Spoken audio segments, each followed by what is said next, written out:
अस्सलाम वालेकुम and hi to everyone. आज हम CC 3.1 चैप्टर 22 द वेल्टी ऑफ द स्टील और उसका जो टॉपिक सोल्डिफिकेशन क्रैकिंग का जो नेक्स्ट पेज है तो उसका जो नेक्स्ट पेज 9 पे डिस्कस करेंगे। तो यहाँ से अभी हम इसको स्टार्ट करते हैं।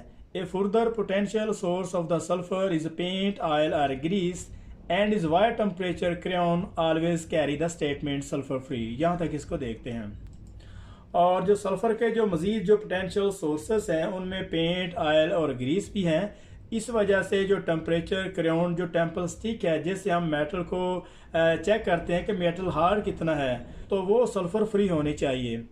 And is a prime reason for the through cleaning, और यही इसकी बुनियादी वजह है कि वो उसकी जो थ्रू क्लीनिंग होनी चाहिए। This become of critical importance when welding austenitic stainless steel. और इसके अलावा ये बहुत ज़्यादा इम्पोर्टेंट बन जाता है कि जब हम ऑस्टेनेटिक स्टेनलेस स्टील को वेल्ड कर रहे होते हैं।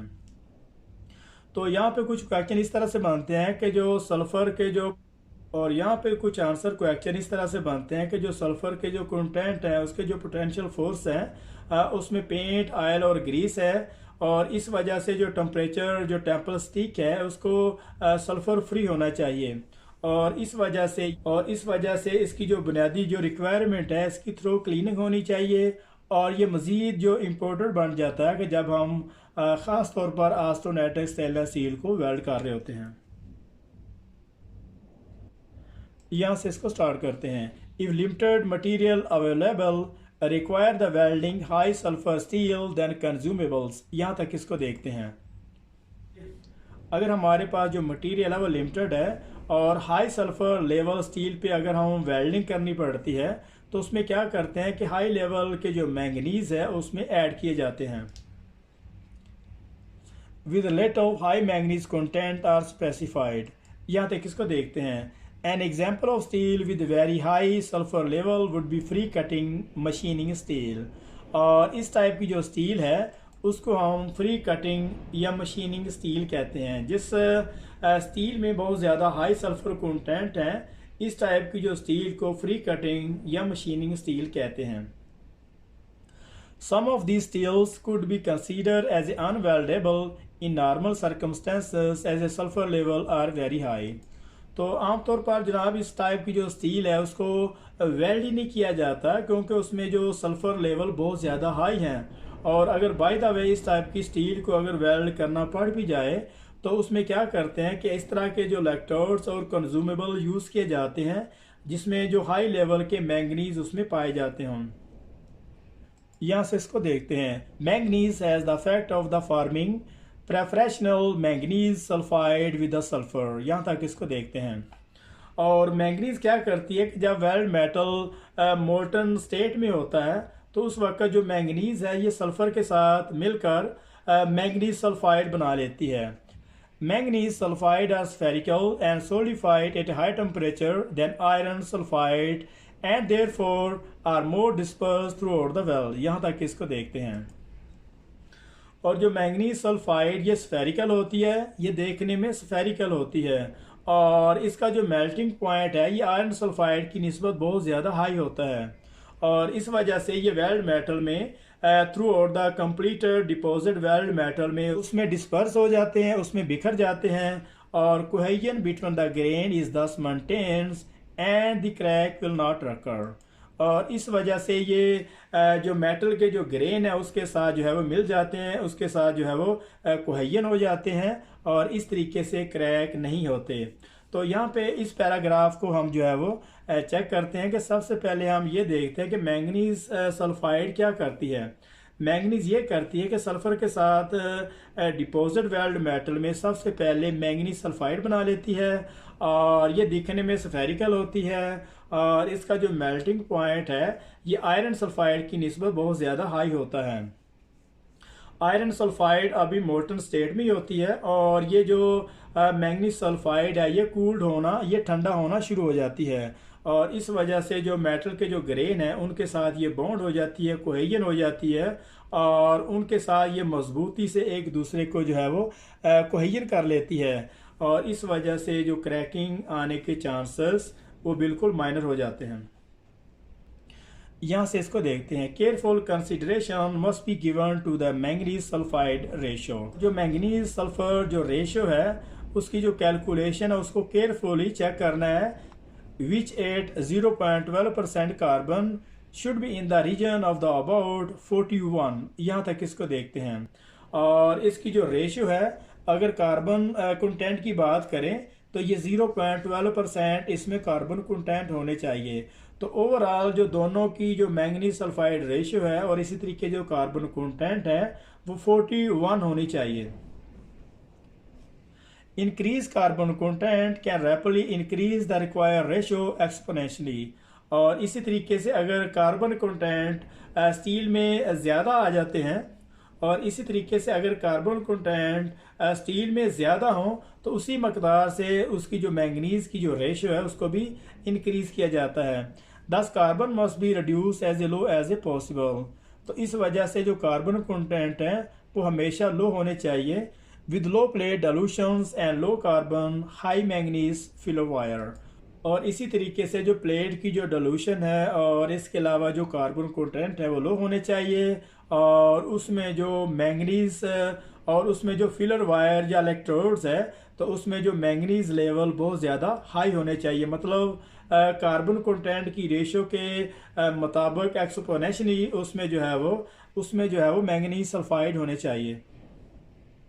तो ओवरऑल यहाँ पे पूरे फिक्रे में वो ये कहना चाह रहा है कि जो मैंगनीज सल्फाइड की रेशो और इसके अलावा जो कार्बन कंटेंट है वो दोनों का 41 होना चाहिए।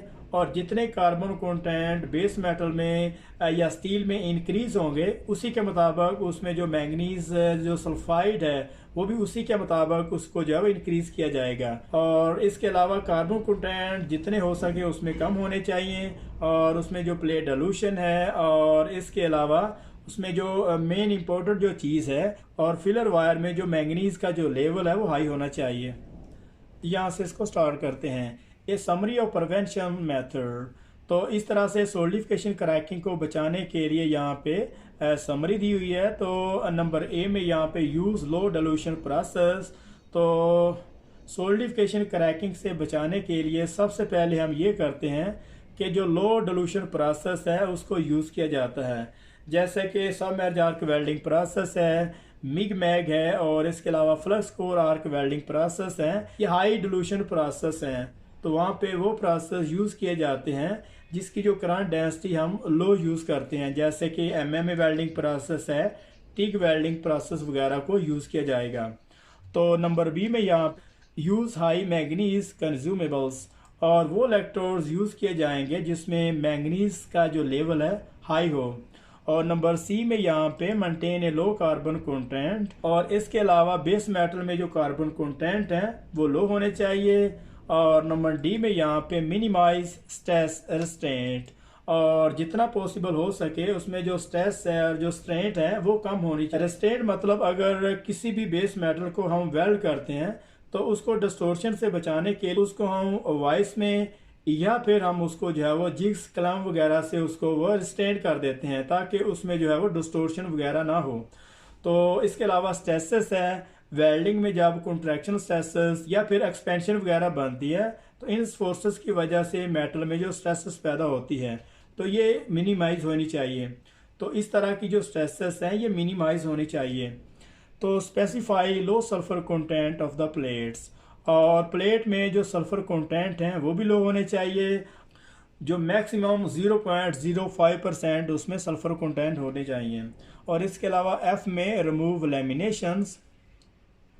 और जब मटेरियल को जब किसी भी प्लेट को बार बार उसको रोल करते हैं तो रोल करने से उसकी जो टॉप वाली जो सरफेस है वो बाज़ का ब्रेक होना शुरू हो जाती है। तो इस तरह की जो लैमिनेशन है उससे रिमूव होना चाहिए। तो नंबर जी में यहाँ पे through cleaning of the preparations.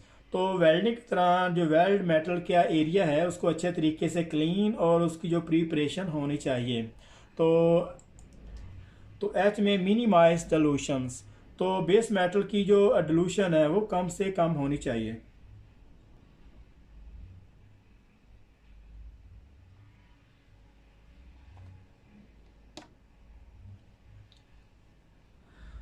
Solidification cracking sulphur later, solidification cracking sulphur later. तो सल्फर के रिलेटेड जो सोल्डिफिकेशन क्रैकिंग आती है उसको जो है वो इस डायग्राम में एक्सप्लेन किया गया है।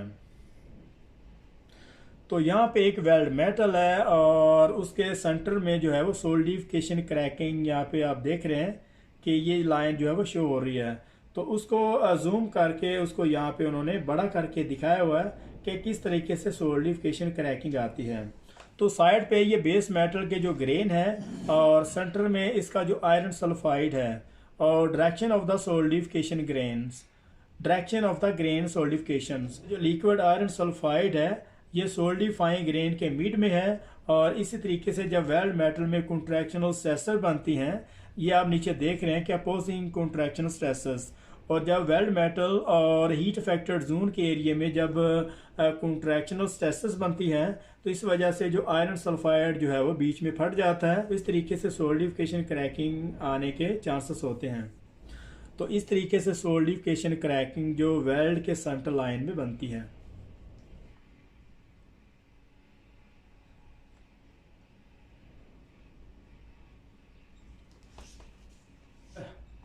और ऐसा नहीं होता कि जो मटेरियल के ग्रेन है उसको जो है वो ब्रेक किया जाता है, और जिस एरिया में स्पेस होती है ग्रेन के अलावा मेटल में जहाँ पे स्पेस होती है, जैसे कि आयरन सल्फाइड अपनी जगह बना लेता है, तो उसी एरिया में जब कॉन्ट्रैक्शनल फोर्सेस स्ट्रेसेस बनती हैं तो वो एरिया जो है वो फट जाता है और वेल्ड के सेंटर लाइन में इस तरीके से सोलिडिफिकेशन क्रैकिंग आती है।